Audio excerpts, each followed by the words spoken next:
The chipped mug warmed my hands, the lukewarm tea doing little to soothe the icy dread that had settled in my gut. It had been 3 months since I first suspected, a gut feeling solidifying into chilling certainty with each passing day. Olivia, my Olivia, the woman who swore she'd love me until the day we died, had been having an affair, and she thought she'd gotten away with it. It started subtly, late nights at the office, a new, almost manic energy that replaced her usual quiet contentment. Then came the unfamiliar cologne lingering on her clothes, the hurried phone calls she took in hushed tones, the increasingly frequent excuses for not spending time together. My instincts, honed over years of marriage, screamed betrayal. I'm not a detective, nor am I prone to fits of jealous rage. I'm a history professor, a man who values reason and evidence above all else. So, I began my own quiet investigation. I wasn't looking for a dramatic confrontation. I wanted proof, cold facts to support the growing suspicion that had become a constant companion. I checked her phone bills, discreetly of course, noting the unusually high number of calls to an unknown number. I monitored her online activity, discovering late-night chats on a social media platform I'd never heard of. It was a slow, painstaking process, each piece of evidence adding another layer of pain to the already fractured reality of my life. The final piece of the puzzle fell into place last week. I found a receipt tucked into her coat pocket, a receipt from a secluded lakeside hotel, a place we'd often talked about visiting together. The date on the receipt was 2 weeks ago, a date that coincided with one of her many late nights at the office. That's when the plan formed, a plan meticulously crafted, fueled by a potent mixture of hurt, anger, and a quiet, simmering desire for justice. For days, I meticulously gathered evidence. I took photos of text messages, screenshots of her online conversations, even downloaded copies of her emails. I wasn't just building a case against her.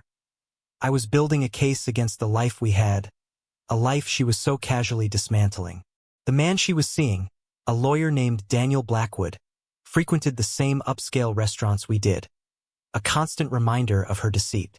It was a brutal but necessary process, one that stripped me bare, leaving only the raw, exposed nerve of betrayal. The note I left in her purse wasn't about anger or revenge in the immediate sense. It was about dismantling her carefully constructed facade, her illusion of control. It was a carefully chosen selection of the evidence I'd collected. Not all of it, just enough to shatter her world. Photos, screenshots, the hotel receipt, all neatly arranged alongside a simple typed message. I know. I'd left it there Saturday evening and watched from across the street as she returned home. She opened the door, her usual brisk energy replaced with a tired slump. Then she saw the light left on in the living room. She went inside.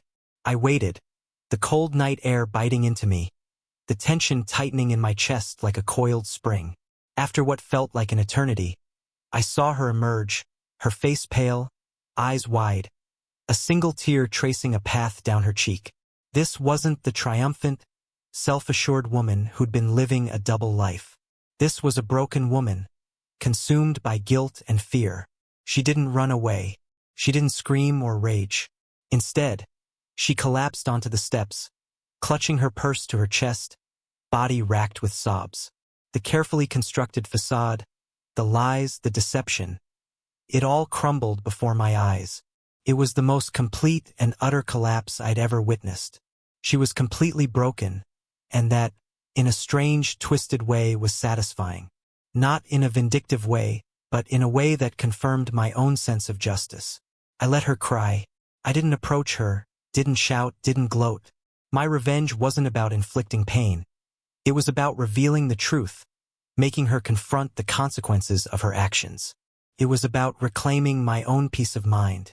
I wanted her to feel the weight of her deceit, to understand the magnitude of her betrayal, not through my rage, but through the stark reality of her actions laid bare. The next morning, I filed for divorce. It was a clean break, devoid of the drama I could have easily conjured. There were no accusations, no bitter fights, no public spectacle. I simply presented the evidence, a mountain of irrefutable proof. The lawyer she was seeing, Daniel Blackwood, didn't even try to fight it. Olivia, meanwhile offered no defense. Her silence was more damning than any screamed accusations could ever be. The legal process was swift and impersonal, a stark contrast to the emotional turmoil I had endured. The division of assets was fair. I didn't seek to punish her financially. I only wanted my freedom, a clean slate to begin rebuilding my life. The fallout from the affair extended beyond the legal ramifications. Her reputation, once carefully cultivated, was tarnished. Whispers followed her, her carefully built social life imploding. She lost her job at the law firm. The friends she'd shared with me distanced themselves, realizing the extent of her deception. It wasn't a deliberate act of revenge on my part. It was simply the natural consequence of her choices. Her carefully built world, the one she prioritized over our marriage, began to crumble around her. She attempted to contact me several times, but I didn't respond. I'd given her what she wanted initially, space. Now she needed to grapple with her own wreckage alone. I wasn't interested in reconciliation, not after what she'd done. The trust was irrevocably broken, the love poisoned. In the months that followed, I focused on myself. I rebuilt my life, brick by painstaking brick. I sought therapy to process the trauma, to understand how I could have been so blind to her betrayal. I reconnected with old friends, rediscovered hobbies I'd neglected, found solace in the quiet routine of my life. The pain still lingered, a phantom limb that occasionally ached, a reminder of the betrayal. But it no longer consumed me.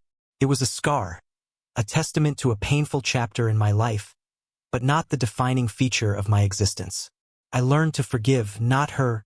Forgiveness is for her to earn, but myself. I forgave myself for not seeing the signs sooner, for allowing myself to be vulnerable to such profound deceit. I discovered a strength I didn't know I possessed, a resilience forged in the crucible of heartbreak and betrayal. I moved on, not to forget, but to learn, to heal, and to rebuild a life that was ultimately stronger and more authentic than the one I'd lost. The sight of her collapse on those steps, the sight of her world crumbling around her, brought a painful resolution, a finality to a chapter in my life.